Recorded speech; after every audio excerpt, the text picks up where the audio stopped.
मौनी अमावस्या की कथा। एक समय की बात है, किसी नगर में एक राजा राज्य करते थे। उनका परिवार और प्रजा सुखपूर्वक अपना जीवन बिता रहे थे। राजा की रानी बहुत धार्मिक विचारों वाली थी। वो हर समय पूजा पाठ आदि करती रहती थी। राजा के महल के बिल्कुल सामने एक साहूकार की हवेली थी। रानी और साहूकारनी दोनों पक्की सहेलियां थीं। एक दिन साहूकार के घर से जोर जोर से रोने की आवाज़ आ रही थी। जब रानी ने साहूकारनी के रोने की आवाज़ सुनी तो वह राजा से बोली, महाराज, ये रोने की आवाज़ कहाँ से आ रही है।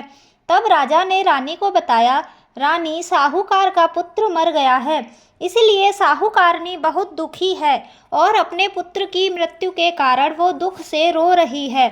तब रानी ने राजा से पूछा, महाराज, ये दुख क्या होता है। तो राजा बोला, उसका बेटा मर गया है, इसीलिए वह दोनों दुखी हैं। रानी ने फिर पूछा, लेकिन महाराज, ये दुख होता क्या है, मैं समझ नहीं पा रही। तब राजा सोच में पड़ गया कि अब मैं रानी को कैसे समझाऊं कि दुख होता क्या है। गुस्से में आकर राजा ने रानी से कहा कि तुम्हारे पुत्र की मृत्यु होगी, तब तुम्हें पता चलेगा कि दुख क्या होता है। जाओ, अपने पुत्र को मार दो, फिर तुम्हें पता चल जाएगा कि दुख होता क्या है। ऐसा कहकर राजा वहां से चला गया। तब रानी ने राजा की बात मानकर वैसा ही किया और महल की छत से अपने बेटे को नीचे गिरा दिया। लेकिन भगवान की कृपा से राजा का बेटा बच गया। अब राजा अपने बेटे को देखने के लिए उसके पास दौड़ा दौड़ा आया तो देखता है कि उसका बेटा सामने से चला आ रहा है। उसे देखकर राजा को बहुत आश्चर्य हुआ। इतने ऊपर से गिरने पर भी उसके बेटे को एक खरोंच भी नहीं लगी थी। तब रानी ने राजा से फिर से वही सवाल किया, महाराज, अब बताइए दुख क्या होता है। तो राजा बोला, पड़ोसी राज्य के सैनिक युद्ध कर रहे हैं और अब मैं अकेला ही उनसे लड़ने जाऊंगा। जब मेरी मृत्यु का समाचार तुम्हें मिलेगा तब तुम्हें दुख का एहसास हो जाएगा। ऐसा कहकर राजा युद्ध के मैदान की ओर चला गया। लेकिन अमावस्या माता की कृपा से राजा अकेला ही जीतकर महल वापस लौट आया। अब राजा भी सोच में पड़ गया कि आखिर क्या कारण है कि रानी को मैं ये नहीं समझा पा रहा कि दुख क्या होता है। तब राजा ने रानी को बुलवाया और उससे कहा, हम गंगा यात्रा के लिए जाएंगे, तुम तैयारियां कर लो। मैं वहां गंगा में कूदकर अपनी जान दे दूंगा, तब तुम्हें एहसास हो जाएगा कि दुख क्या होता है। उधर कैलाश पर्वत पर भोलेनाथ और माता पार्वती ये सारा दृश्य देख रहे थे।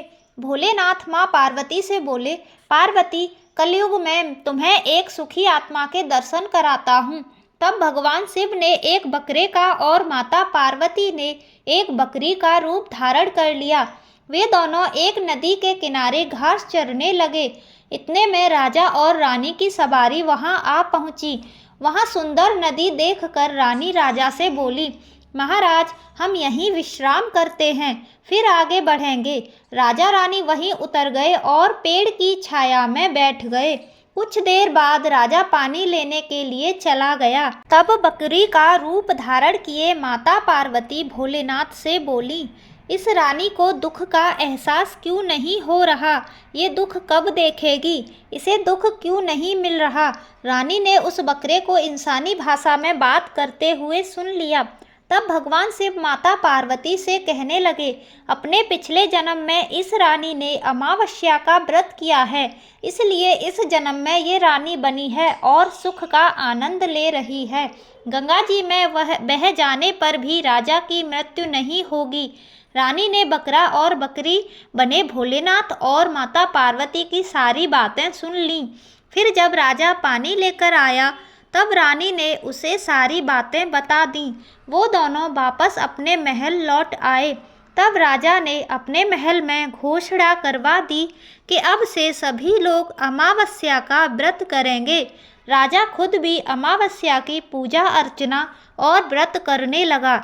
जय अमावस्या माता, जय भोलेनाथ, जय माता पार्वती।